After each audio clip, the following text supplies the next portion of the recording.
Баршаңызға қайырлы күн. Бүгін біз сіздермен өте дәмді әрі тез дайындалатын таяқша нандар әзірлейтін боламыз.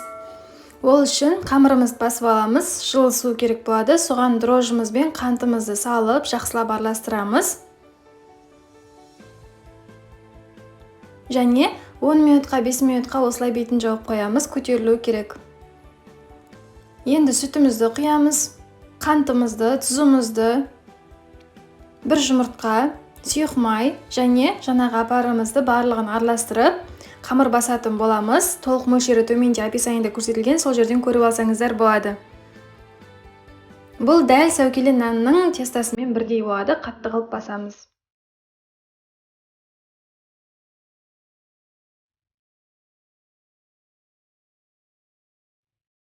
Міне, кішкене сұйық май құйып, қатты қылып басамыз. Және осылай тағы да басып жібереміз. Қамырымыз қатты болғаннан кейін 2 сағатта, 1,5 сағатта көтеріледі. Көтерілгеннен кейін осылай бөлеміз.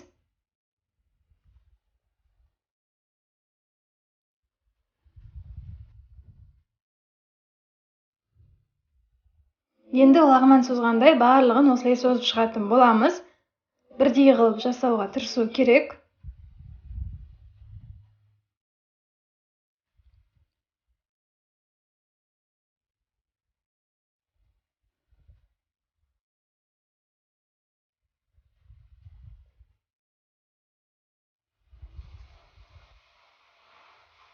Міне, дәл осылай жасап аламыз таяқша нандарымызды.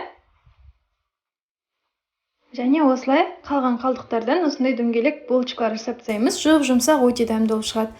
Енді бұларды біздер 180-200 градус қызып тұрған пешке 35-40 минутқа қойып аламыз. Өте дәмді болып шығады. Міндетті түрде істеп көріңіздер. Рецепт ұнаса, лайк басып, комментарий жазуды ұмытпаңыздар. Сонымен қатар біздің YouTube арнамызда басқа да булочкалардың, сәукеле себеттің көптеген рецепттері бар, сондықтан соны көрсеңіздер болады. Бетіне өзіңіз қалағанынша әрлейсіз. Біздер макпен кунжут септік. Міне, өте дәмді әрі жұмсақ болып шығады. Міндетті түрде істеп көріңіздер. Біздің каналға жазылуды ұмытпаңыздар. Біздің видеоларды жіберіп алмас үшін қоңыраушаны басып қойыңыздар.